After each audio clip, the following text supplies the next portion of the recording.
Assalamualaikum warahmatullahi wabarakatuh. Di sini kami akan mempresentasikan tentang pengaruh kelompok referensi dan opini leader. Yang pertama, saya akan menjelaskan tentang jenis-jenis kelompok referensi, yaitu kelompok formal, yaitu kelompok yang memiliki struktur organisasi secara tertulis dan keanggotaan yang terdaftar secara resmi. Contohnya itu Serikat Pekerja Indonesia atau universitas. Yang kedua, kelompok informal, yaitu kelompok yang memiliki struktur organisasi secara tertulis dan keanggotaannya tidak terdaftar secara resmi. Contohnya itu kelompok bermain futsal, kelompok arisan. Dan yang ketiga, kelompok aspirasi, yaitu kelompok yang memperlihatkan keinginan untuk mengikuti norma, nilai maupun berlaku dari orang lain yang dijadikan sebagai acuan. Contohnya anak-anak muda yang mengikuti gaya berpakaian para selebriti Korea dan artis-artis Amerika. Yang keempat, kelompok diasosiasi, yaitu seseorang atau kelompok yang berusaha menghindari asosiasi dengan kelompok referensi. Saya akan menjelaskan pengertian kelompok referensi, yaitu kelompok referensi atau kelompok rujukan atau kelompok acuan merupakan sekelompok orang yang dianggap memiliki pengaruh evaluasi, aspirasi, bahkan perilaku terhadap orang lain secara langsung maupun tidak langsung, dan dianggap sebagai perbandingan bagi seorang dalam membentuk nilai dan sikap umum khusus atau pedoman khusus bagi perilaku. Kelompok referensi memberikan standar normal atau nilai yang dapat menjadikan prospektif peneliti mengenai bagaimana seseorang berpikir atas perilaku, dan kelompok berguna sebagai referensi seorang dalam pengambilan keputusan. Selanjutnya, pengaruh kelompok referensi terhadap konsumen. Menurut Hawkins, pengaruh kelompok referensi dibagi menjadi tiga, yaitu yang pertama, pengaruh informal, yaitu terjadi ketika seseorang individu menggunakan perilaku dan pendapat anggota sebagai sumbangan informasi yang sangat berguna. Yang kedua, pengaruh normatif, yaitu menuju pada pengaruh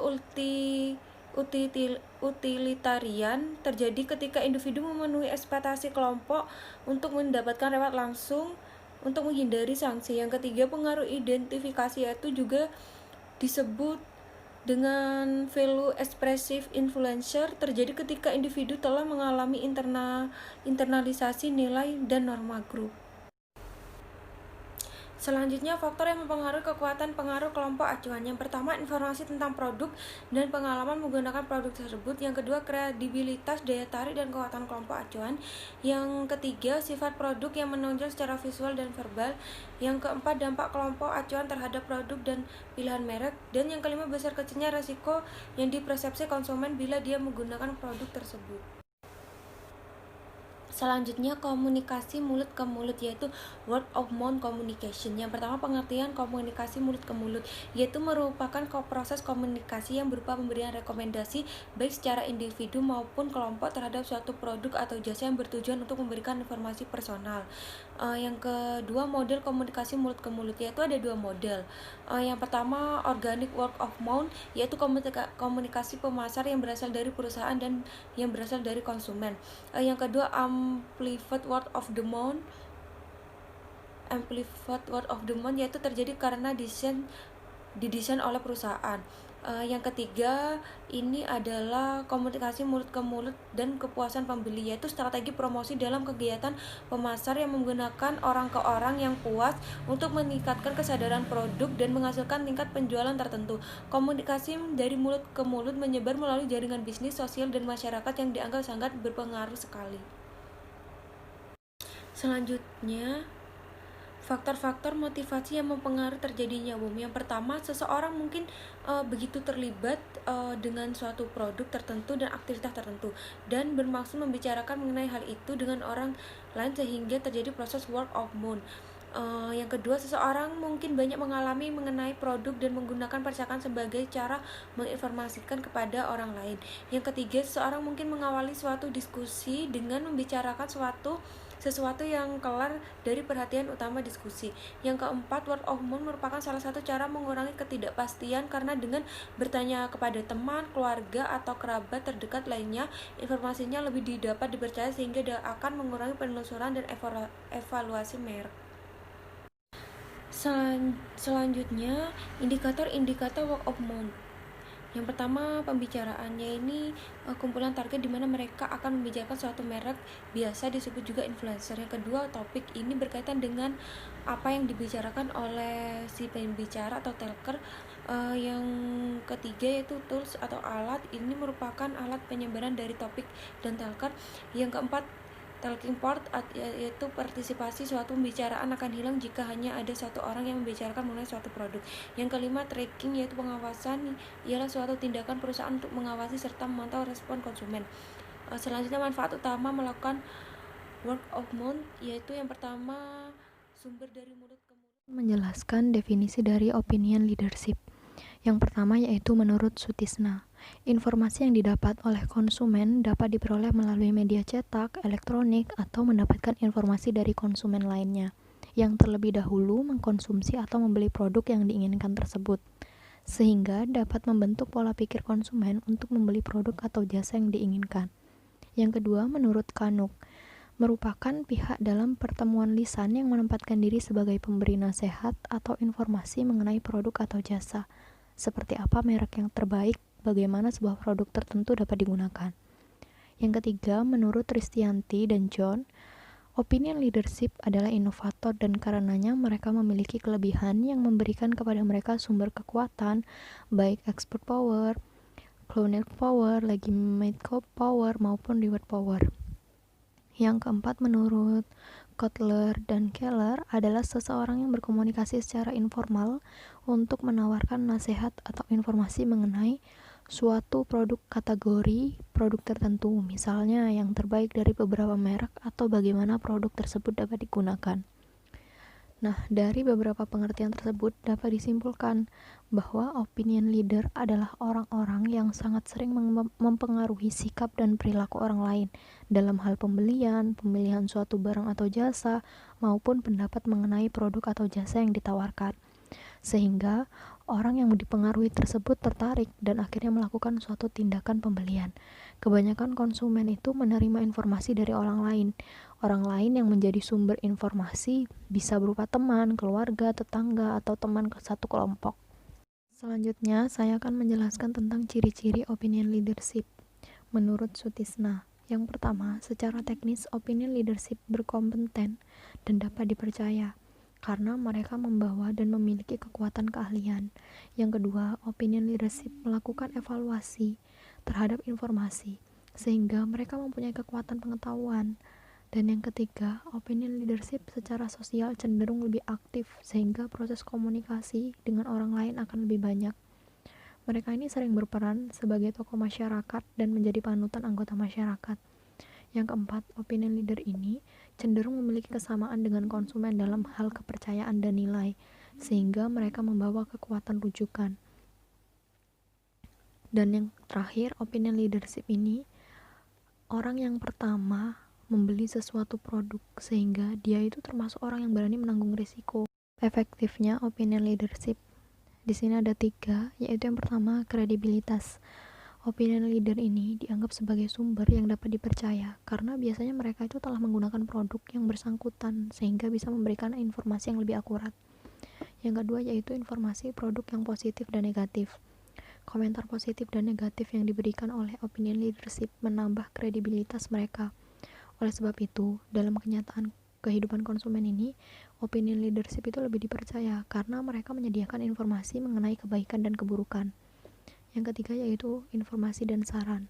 Opinion leadership ini merupakan sumber informasi dan saran tentang suatu produk. Mereka itu dengan mudah membicarakan pengalaman menggunakan suatu produk sejauh yang mereka ketahui dan memberikan saran untuk membeli atau menghindari pembelian tentang produk tertentu. Selanjutnya yaitu sifat opinion leadership. Seorang pemasar harus menjawab 2 pertanyaan untuk mendorong adanya word of mouth yang positif. Nah, yang pertama yaitu apakah opini pemimpin itu umum atau opini pemimpin spesifik untuk kategori produk khusus. Yang kedua, apakah opini pemimpin sesungguhnya? Walaupun sebagian pelajaran menganjurkan bahwa opini pemimpin secara umum tidak ada, konsumen memberikan pengaruh terhadap 3 kategori produk secara tepat, yaitu yang pertama, influential. Seseorang jika berpengaruh akan menanyakan beberapa opini tentang produk dan jasa yang mereka rekomendasikan pada orang lain. seperti restoran, buku, bioskop, dan layanan keuangan. Nah, dari seseorang 20 yang berpengaruh atau opinion leaders cenderung membeli produk-produk baru di pasaran. Yang kedua yaitu market muffins. Walaupun market muffins bukanlah sesuatu yang lebih penting dari opinion leaders, namun market muffin di sini ini lebih mungkin untuk berpengaruh lebih baik di dalam memberitahukan kepada konsumen mengenai produk baru. Market muffins memiliki target yang bagus mengenai informasi produk, pesan tentang perubahan produk, harga dan produk baru, karena mereka mungkin untuk menyampaikan informasi. Nah, yang ketiga yaitu surrogate consumer. Konsumen menggunakan hal tersebut karena mereka tidak memiliki waktu, kecenderungan di dalam memperoleh informasi dan membuat keputusan, mengumpulkan informasi atau membuat keputusan pembelian. Jadi, konsumen dapat menggunakan hal tersebut untuk berbagai pilihan mereka yang terbatas. Indikator opinion leadership. Nah, dalam hal ini, dalam mengukur kepemimpinan terpendapat, peneliti memiliki pilihan 4 teknik pengukuran dasar, yaitu yang pertama, metode penunjukan diri. Nah, dalam metode ini, responden diminta untuk mengevaluasi sejauh mana sih mereka telah memberikan informasi tentang kategori produk atau merek khusus yang mempengaruhi keputusan pembelian konsumen. Yang kedua yaitu metode sosiometrik. Metode ini mengukur komunikasi informal orang ke orang mengenai produk atau kategori produk. Nah, dalam metode ini, responden itu diminta mengidentifikasi kepada siapa memberikan informasi atau saran tentang sebuah produk dan siapa yang memberikan produk informasi atau saran tentang sebuah produk atau merek tertentu. Yang ketiga yaitu metode informan kunci.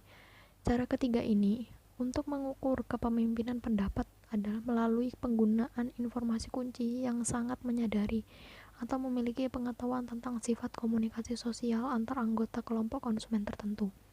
Yang terakhir yaitu metode objektif. Metode ini menentukan kepemimpinan pendapat seperti percobaan terkontrol. Nah, hal ini melibatkan penempatan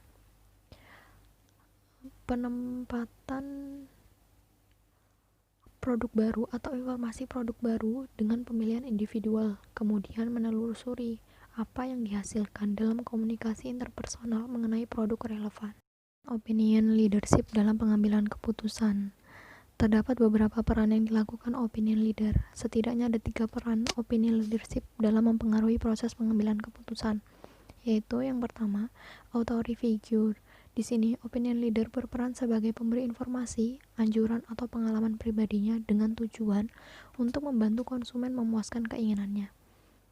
Nah, orang-orang yang termasuk dari authority figure ini adalah keluarga, teman, dan relasi. Yang kedua yaitu trend center, yaitu seseorang yang pengalaman pribadinya diikuti oleh orang lain. Konsumen ini mempunyai gaya hidup untuk ditiru, meskipun tidak peduli apakah orang lain akan mengikuti gaya hidupnya atau tidak. Trend center pada umumnya merupakan seseorang yang terkenal seperti bintang film atau olahragawan. Yang ketiga yaitu local opinion leaders. Seseorang individu yang berada di dalam kelompok referensi positif memberikan anjuran dan pengalaman pribadinya tentang produk mana sih yang sebaiknya dipilih seseorang agar dapat diterima dalam kelompok tersebut. Yang terakhir yaitu kredibilitas. Seseorang individu berdasarkan kenyataan bahwa mereka menggunakan produk itu dan menjadi bagian dari kelompok tersebut. Selanjutnya yaitu implikasi pemasaran dari pengaruh kelompok referensi dan opinion leadership.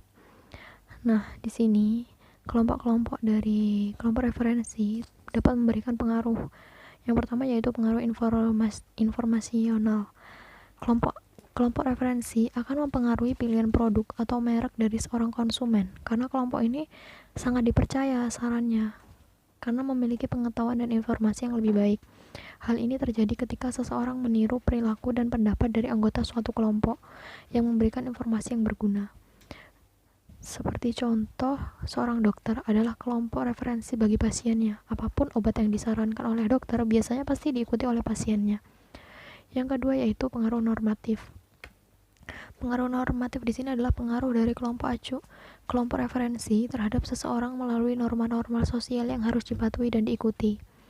Seperti contohnya, seorang bawahan ada kewajiban atau norma minta izin dulu kepada atasannya jika ia ingin melakukan sesuatu yang berkaitan dengan pekerjaan. Contoh yang lain yaitu seseorang anak berusaha belajar bagaimana sih bermain gitar. Karena adanya keinginan untuk bisa bergabung dengan teman-temannya yang pandai bermain gitar, si anak ini berusaha bisa melakukan apa yang dilakukan kelompok referensi acuannya agar bisa diterima oleh kelompok referensinya. Yang terakhir yaitu pengaruh ekspresi nilai. Nah, di sini kelompok referensi akan mempengaruhi seseorang melalui fungsinya sebagai pembawa ekspresi nilai. Contohnya itu seseorang konsumen akan membeli kendaraan mewah dengan tujuan agar orang lain bisa memandangnya sebagai seorang yang sukses atau kendaraan tersebut dapat meningkatkan citra dirinya. Sehingga konsumen tersebut merasa bahwa orang-orang yang memiliki kendaraan mewah itu akan lebih dihargai dan dikagumi oleh orang lain. Sekian presentasi dari kami. Jika ada salah kata kami mohon maaf. Wassalamualaikum warahmatullahi wabarakatuh.